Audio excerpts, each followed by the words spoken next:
Nandighosh TV खबर प्रसारण प्रभाव महंगा पड़ला लैंप से दुर्नीति करने परिचालना परिषद कमिटी सस्पेंड करिछि समवाय विभाग।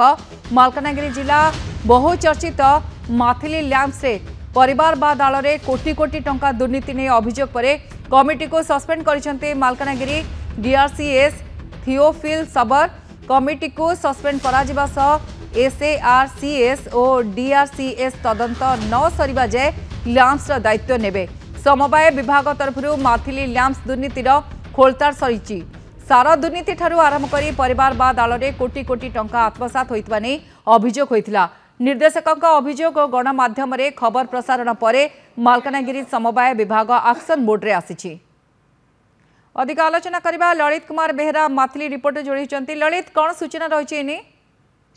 हाँ देखु गायत्री ये हूँ मालकानगिरी जिला माथिली ब्लॉक सदर लैंप महादुर्नीति जमती कि गत दिन में सार अभाव चाषी रास्ता रोक करते एपटे देखु जमती कि बेनियम भाव निजुक्ति प्रदान करवा एवं परिवारवाद जमती कि स्वामी निर्देशक एवं तांको स्त्री मानू से लैंप रे रखिकी पदपदवी हाथेबा घटना को नहीं किछि निर्देशक मालकानगिरी डीआरसीएस पाखरे गत 3 तारिख रे लिखित भावे अभियोग करथिले। ए नै डीआरसीएस कैमरा सामने कहिथिले अति शीघ्र तदंत करी दोषी को परिषद कमिटी को सस्पेंड करा जायछि। आप रे कोन एक्शन निया जिवो?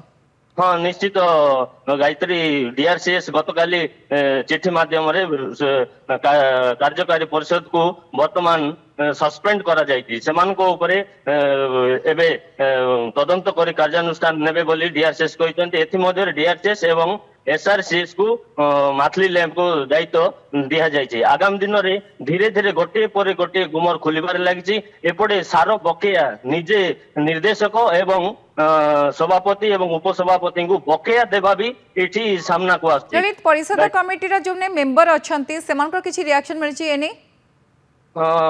एपर्यंत कौन प्रतिक्रिया निर्देशक माने रखी ना किंतु अन्य पक्षरे 10 जन निर्देशक बारंबार डीआरसीएस पाखरे लिखित भाव अभियोग करथिले एवं तांकर मनमुखी कार्य करिकी सभापति एवं उपसभापति कोटी कोटी टंका हड़प करबा अभियोग करचंती अन्य निर्देशक माने। किंतु समवाय विभाग रो कोन कहबा कथा आगु को कोन से माने एक्शन नेबे परिषद कमिटी को सस्पेंड करला परे?